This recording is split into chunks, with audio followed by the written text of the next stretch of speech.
but the potato is always the same. It's like the potato is the octagon and the escaping arts, and all the googly eyes and ears and hats and stuff are the arsenal. You have your concepts and principles, and you have your arsenal. Escaping arts is not your arsenal. It is your way of moving. It's the way you do things. It's a system that's loaded into your hard drive, and all the other stuff are applications that go with it. And that's what we do.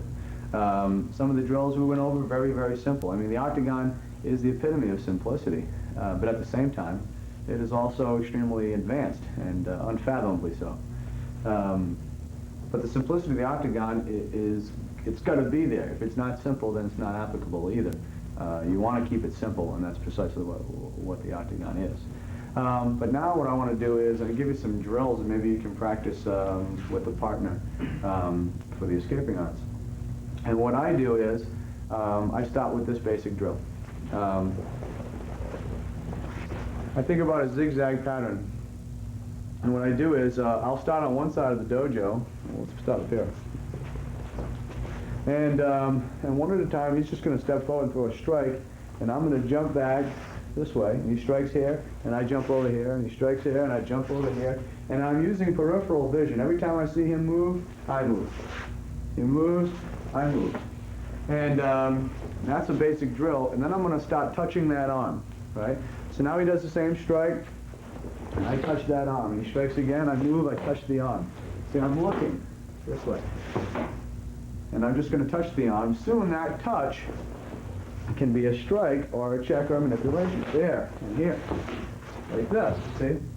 Then I'm going to put the rotation of the body in. So now I strike the arm and I turn and touch. So I step, I strike, I turn, I touch. You see, there's my first check. There's your first introduction to being able to manipulate your opponent's secondary attack, whether it be a punch or a choke or whatever the case may be. It doesn't matter to me. He's going to make the same rotation, whether he's going to pick his nose or chop me in the mouth or kick me. It doesn't make a difference. Once the first strike is thrown, stop. Right here, the next motion has to be there. It doesn't matter what his next movement is. Maybe he throws the first attack and then forgets about the second attack and decides to walk away. It doesn't matter. His body has to rotate the same way, right? And that's what that second movement is for, right? So I'm moving naturally out and back and out and back and out and back. Then I shift to the inside. Now I work this way. Here, he strikes here, I move here. He strikes here, I move here. The inside is not a place to be afraid of. It's as beautiful as the outside, and it's really no different. The same body mechanics have to take place, right? And then I do the same thing I did before. I add in this. 1, 2, 3. Notice the timing on my strikes. Notice how I'm not jumping to an angle and then striking. This would be bad.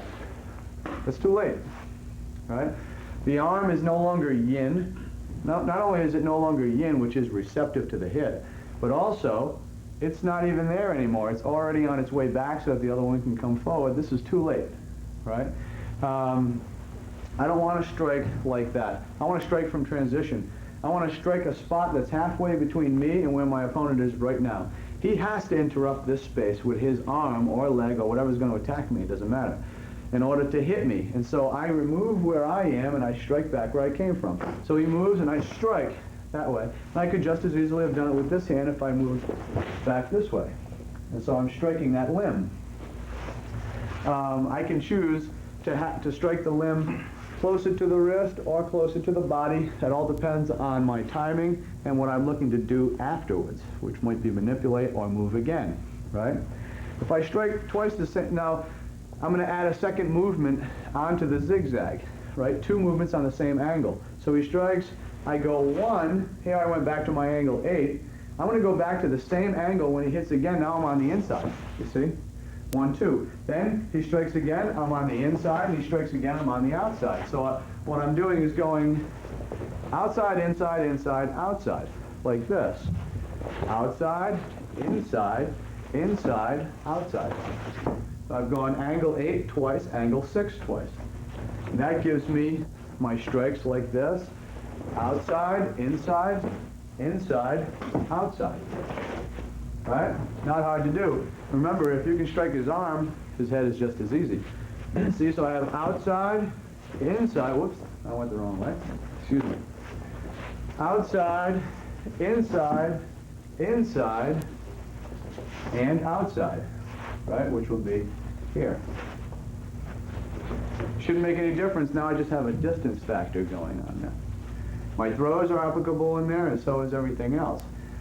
Also, you can start from the inside and do the same drill. So now I'm inside and outside and outside and inside. Now I just got 2 movements on angle 6 followed by 2 movements on angle 8. Very easy to do. And I'm just building on this basic concept of working this drill. Inside or outside makes no difference. Air side of the body, nose side of the body, everything is applicable. The same checks, the same strikes, everything is. The only thing that scares you is that when you're on the inside of your opponent, you feel like this is a factor and that can hit you. No more so than it could hit you if you were here, but here I don't see that as readily, so it seems less dangerous from here. It's not. This is fine to be right here. The octagon makes this an easy thing to defend against. If I think about going back to the center, I can easily defend against that, right? I could just as easily from here have swung back to this angle, putting me to the outside. I could very easily have manipulated this elbow to stop that from coming, right? I could very easily have stopped the projecting side this way, right? You see, what I'm going to do is, now that we're talking about the escaping arts with respect to hands-on stuff, which is no longer true self-defense, but self-defense, now I have to think about how to manipulate my opponent's body. I divide them into lower body and upper body first, and then I divide this as well. I say projecting side of the body, retracting side of the body, center. I can either stop the retracting side, which will give me this effect. See that foot move? That tells me I've enacted a change. I can stop the projecting side of the body like this, right? Or I can shift his center like this, which always is going to have that effect. Going to shift his weight equal on both heels and shift his weight backwards. So let's say I do all 3. 1, out, stop the retracting side. So he throws the second hit, I go like this, right? 2 will be this. 3 will be this. See? Very easy to do. Now let's say I'm on the outside. What was the first one? It was this. The second one was this. See this, stopping that projecting side. And the third one was this, the center. It's all the same thing. There's really no difference.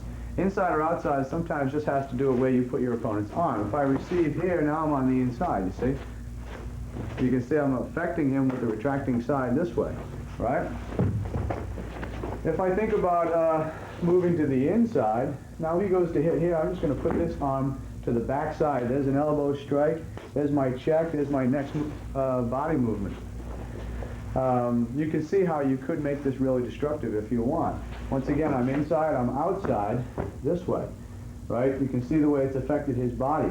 If he goes to hit me right now, say I can step right into my opponent, which is my angle 4 right now. And there's my strike on my opponent right there. If I want to root him right now, I'm just going to cut right down to the lower abdomen like that. This way, now he goes to hit, I'm going to shift this to the outside. There's my forearm strike, here and all this Ono-no-Atemi stuff, right, if I want to be destructive to him. But if I just want to escape from my opponent, all I'm going to do is cut through his head, step through his base, and make my escape this way. So now we're talking about the checking and manipulation portion of the escaping arts. Very, very important. I have a drill that I call, that we in the Kai call kogawaza. I turned mine into a drill. Kogawaza is evasion, right? And all I do is I have an opponent attack at a slow or a medium pace. Usually I start with a clap. What I do is every time I clap, he throws a strike. So 1, I move to an angle. 2, I move to an angle. 3, I move to an angle. 4, I move to an angle. 5, I make another movement. 6, I make another movement. That way I have control over it. All right? If you have a third party, they can do the clapping for you. That way you don't know exactly when it's going to happen. They might also clap 1, 2 like this, so he throws a 1, 2. So maybe I throw 1, I go like this, 1, 2. You see? 1, 2. You see, what this is going to do is put me in a situation where I have to respond to what another person is directing him to do. Okay? Then we have Kogawaza, where I can manipulate him, and it's continual. So we get a medium to slow speed continual attack. Now I'm doing this, and he goes to hit again, I do this. I shift this down, he goes to hit, I move back. He goes to hit, I shift over and then forward. And then he comes around, I drop down to front position, get up, I check him. Then I go back.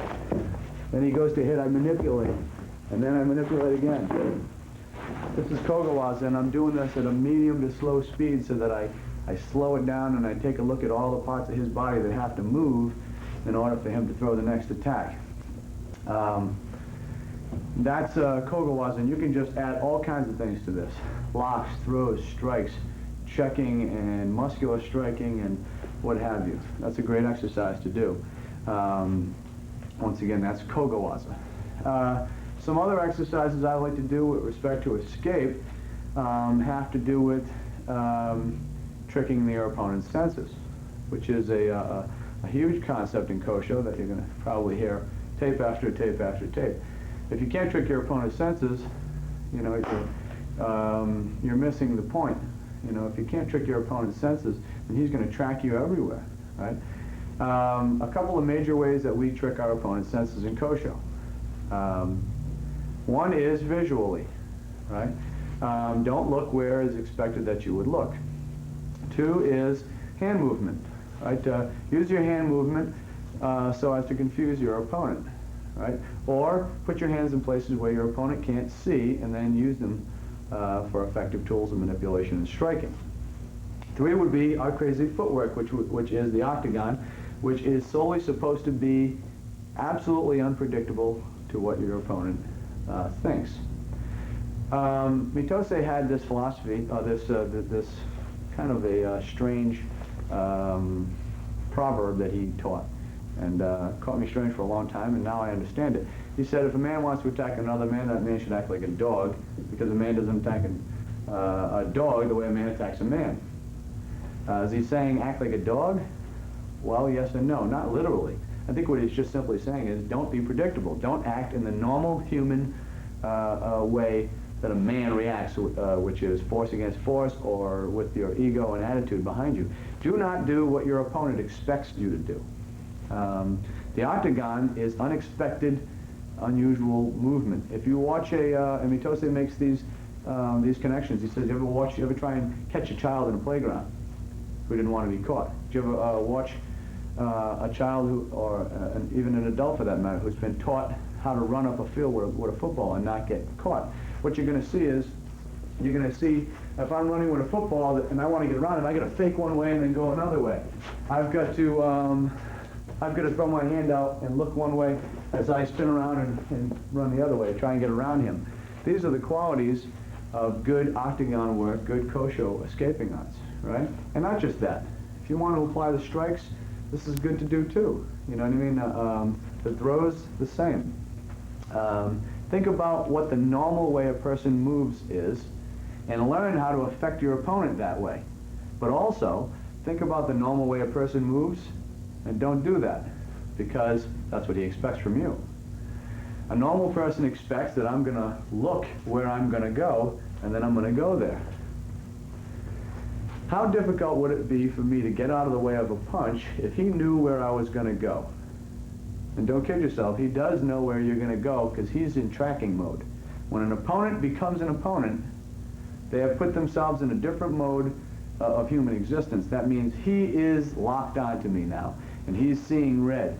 And if I move this way, he moves this way. If I look directly at him and I move, he's going to track me. That means his punch is not going to miss me. If I jump to angle 3 and I'm looking right at him, he's going to track me. If I jump to any angle, whenever you're ready, just track me.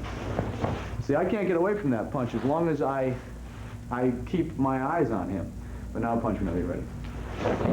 See, he can't track me if he doesn't know where I'm going. How does he know where I'm going? He's watching my eyes, he's watching my nose. Where do human beings put their nose as far as movement goes? Well, they point their nose wherever they're going to go, and then they go there. Movement happens along these lines. First, your brain. You think about where you want to go first. Then you look there. Say, I want to go shake Franco's hands. First thing, thought comes in my head. Go shake his hand. Next thing, where is he? I look over there. Next thing, I adjust my feet. Next thing, I project my belly button. That's the way it happens. First here, and then I adjust the head, and then I adjust the feet, and then I project the belly button, or the hara, right? That's the way it happens, which means if I want to strike him, I have to do the same thing. I think it first, then I look at him, and then I adjust my base, and then I shift my center, and I throw my punch, which is the last thing that actually happens. But he knows that. I know that about him, so when I see him start to move, I start my escape.